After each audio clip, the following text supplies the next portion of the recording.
Hey everybody, we got another video today. No train, at least to my knowledge, is 5:40 p.m. and I'm gonna be talking Survivor. 'Cause I haven't even bothered talking about like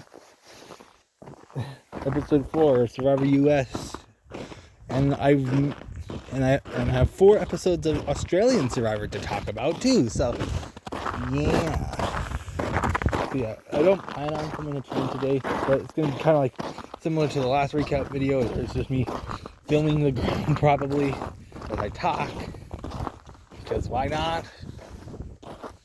And we'll just walk around and see where we end up. It's very slippery today because yeah, it's kind of melting. Snow is melting, so yeah. And this will probably be coming out on the same day I'm recording this because I don't want to be behind, because there's another episode of Australian Survivor coming out tomorrow. So yeah. Anyways, let's get to it. So let's start off with Survivor 50, and then we'll talk Australian Survivor. And yeah, so Survivor 50 episode 4, really, it was not a great episode. And in fact, I think Australian Survivor was way better than Survivor 50 this week, by a long shot. I mean, episode 4, we had the Zach Brown's on Survivor. I actually wanted to make a YouTube short about Zach Brown being on Survivor, and I still might do that. But yeah. Anyways, yeah. We didn't, we could have. I did not need Zach Brown on the show, and he's kind of like a random celebrity. Of all the people, so excited to see him. D, really? I was not expecting D to be. Now, I guess maybe it does make a little bit more sense because of, Bananas has a guitar. So, maybe that is something.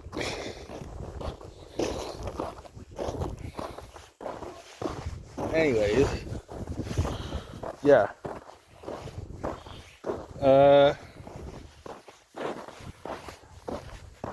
Anyways, yeah, we do the only there was some good moments throughout the episode. I liked the talent show that they did at the start of the episode. That was cool. On the one camp, the camp with Charlie and Rizzo. That was, I think that's Vaatu. I can't remember.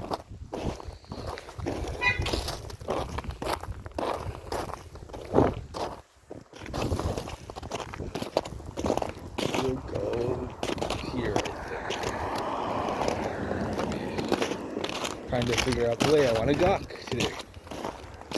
But yeah. His father's itching my hand. Anyways, I think, yeah, Survivor 50. I'm all over the place, guys. This is how you should expect this by now. But it was a good episode.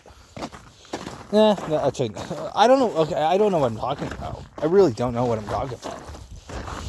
That's me. Jesus. Anyways. Well, okay, so, we did not need the entirety of the Zach Brown stuff at all. And it's kind of funny how, despite it being the most viewed episode of the season, by a lot, it is actually, or one of the most viewed episodes of the season. It might be number 2 outside the premiere, but, or maybe it could be number 1. But it is the lowest rated episode on IMDb in Survivor history. I think it had a rating of 4.2 or something like that, which is kind of funny. So, yeah. anyways, I really enjoy, like, the talent shows go, there's some good characters. Rizzo doing a Mickey Mouse impression. I guess that was a thing on 49 that never showed. They never showed it on 49 until 50. It's a me, Mickey Mouse. I could do that voice too, Rizzo. Yeah. We have Charlie saying, I despise Rizzo. Maybe the Millennium Review would like that.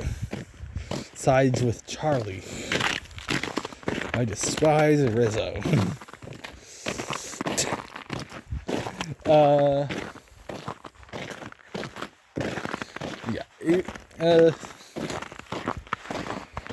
Another episode of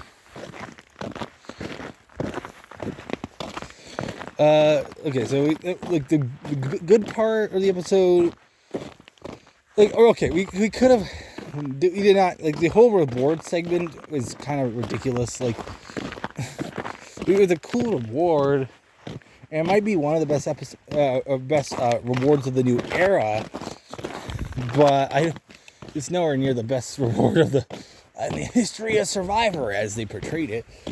No, nowhere near. Like, because they've done, like, helicopter rides and, like, is that a peppermint?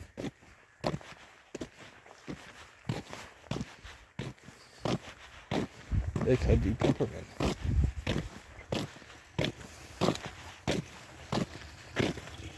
Anyway, sorry, it's a stray cat.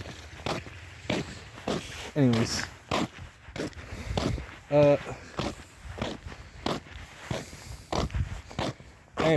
it was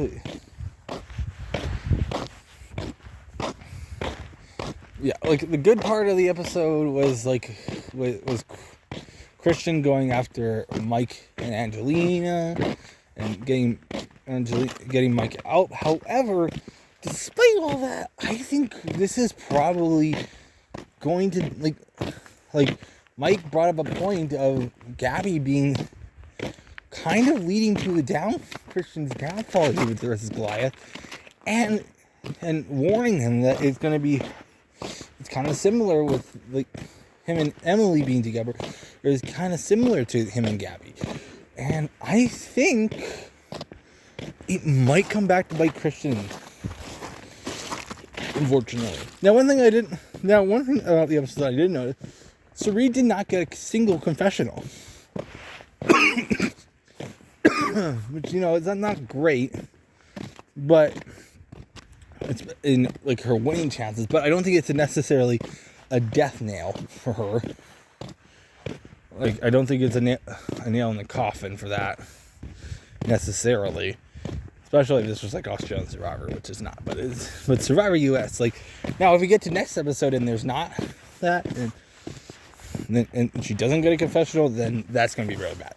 But I don't think it's necessarily, we also had Rizzo getting an idol from Genevieve. So, yeah. Yeah. Let's move on from Survivor 50, rather, and talk Australian Survivor, which, yeah, last week was pretty good. I really liked it. Starting off with episode 10, that's what it was. And I just love the whole downfall for Aisha. Like, oh my god, that was great. That was fantastic. Like, it was a great episode. Aisha shows challenge. She thinks she's on top. And she goes home. And Brooke plays the idol. Perfect. I love that. That was a great episode. And there were even, like, the non-elimination wasn't even that bad. Where we get, like, reveal of Redemption Beach. Now the twist itself, where 3 people with the most votes, I don't necessarily like that. I feel like there might have been a better way to do it. But none of these 3 players who went there in Keely, Caleb, and Sally got screwed over by it, because even though they got sent to Redemption, they all got out on the other side. Honestly, I really do not like Keely. I'm sorry. I've never liked Keely. Same thing with Faith, and thank God. I was happy when Faith went home in episode 12. Like, yeah, I was. I'm going to say that here. Faith, I did not like her at all. I love what Caleb's little facial expression where he kind of takes his finger and goes around this, does like the slitting the throat like gesture, hand gesture with his hand. That was kind of cool. That was pretty cool. That. Then we get to. We just had some good moments throughout that entire week, and like it was. I love the whole downfall for Faith, like in terms of like, and you know what, like then we get to merge episode, and I picked up pretty early that was Lottie going home. Like I was pretty sure that Lottie would be the one getting the boot. No, not necessarily for the whole episode, really early in the episode, but like especially like after the immunity challenge, it made pretty clear to me. Now I was kind of worried for Jackson here, because I was pinning him as my winner pick going into merge here. And I kind of still had that. And I was worried that if he didn't get a confessional in the merge episode, that would basically knock him out of contention. But for me, it didn't. He got confessional, so that's something. It's like, it was concerning when Ferris didn't get any confessionals in Titans versus Rebels. But like, obviously Ferris went on to win, so like it's not. I guess it's not the total death nail for him either. But a merge episode's a pretty major episode, you know. But yeah. Anyways, moving on. But yeah, Caleb. I think it's like, for me, it is between Caleb and Jackson. I don't think it's kind of close. It's not really close. It's not really that close, to be honest. My dream scenario right now for that show is for Australian Survivor. In terms of like who I think's going next. Now I think. Oh, we also got like the returnees getting together. Like, okay, let's talk about Keely. I don't like Keely. She's kind of like, I feel like they're putting her in more of the AJ kind of mold where she's not going to win. Is what I'm getting from the edit. And she's going to be like the fallen angel of the season, which I'd be kind of fine with that. I think like Caleb and Jackson will probably go far. Now I don't know, like I want to see them like develop like kind of like a relationship almost, or something like that. Like, I don't know, like that would be kind of cool. Definitely not romantic, but like, you know, come closer together.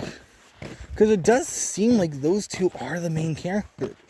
Where like throughout, at least in my opinion, because they are getting good content. There was an episode earlier this season when Harry said, this isn't my time. This isn't my story. And it cuts to a picture, it cuts to Jackson at Tribal. Which, in Survivor US, that would be a pretty big telling point that Jackson would be winning. So, but it's Australian Survivor, so you don't really necessarily, it's not 100% in home, but it's something to note there. It is something to note. So, yeah. And no, I think like I don't think Caleb and Jackson are going home anytime soon, just based on the edit. Like obviously they're getting targeted and stuff, but I feel like there'll be like immunities or something. I would like them to get into like an alliance or something, but yeah. Yeah. Also, I've been thinking. So we've been thinking. Let's talk. We're going to shift back to Survivor 50 for a moment here. Let's talk about next week, or this week, I guess now, in terms of who do we think is going to be. It's going to be a double elimination. Who do I think, like, so in terms of like Survivor 50 format wise, I think like a lot of people are thinking it's going to be like, it's going to be a double elim, and then a triple, which by the way, episode 6 is a 2-hour episode, and it would be the triple. It would line up for a triple. You know, you could probably fit 3 tribal councils in a full episode there. So I think that might be a likelihood. Possible. I think it's like very, very possible that may be the case. So yeah. Anyways. What's better at this point? I think Australian Survivor, personally, I find to be probably the better product. Though I care way more about Survivor 50 than I do about Australian Survivor. So it's kind of like a give or take. I think both are relatively good. I think like in terms of last week, Australian Survivor was way better than the US. It wasn't really that close. But we'll see what happens. There are a lot of rumors out there that like fears that the Mr. Beast episode is going to be, whenever Mr. Beast is involved, it's going to be worse than the Zach Brown episode here. And it's good, which I think Mr. Beast will probably show up at the auction, because it kind of like in the trailer, it kind of looks like the auction. You know, it kind of looks like the auction, and I think it could be like a chance to double the prize pool. Like, I think it'll be like a 50, like, you know, one of those coin, the Beast Game coin that Monica got, where she was able to flip the coin, and it would land, if it landed on whatever, and it landed on the other, if it landed on one, it would double the prize pool. I think that could be a thing for Survivor 50. And, you know, I think that could be, that seems kind of likely right now. Or, because I think the coin has something to do with it. But, yeah. And in terms of like when Jimmy Fallon's going to get involved, who the hell knows? I don't know when Jimmy Fallon's going to get involved. I think it could be like the merge episode. Which, I don't know, that will be. But, yeah. Anyways, that's pretty much all I'm going to talk about for this episodes here. So, yeah. I'm going to go home and upload this to YouTube. This will be coming out the same day. Recorded a bunch of, like, YouTube shorts and stuff that I'm going to be posting over the next few weeks. Couple days and stuff. Because I've decided to get into YouTube shorts, I guess. And I guess, I just noticed recently that I surpassed 1,100 videos on this YouTube channel. So that's kind of crazy. So yeah. Anyways, that's what we're gonna do today. Thank you for watching. We'll see you next time. Bye bye.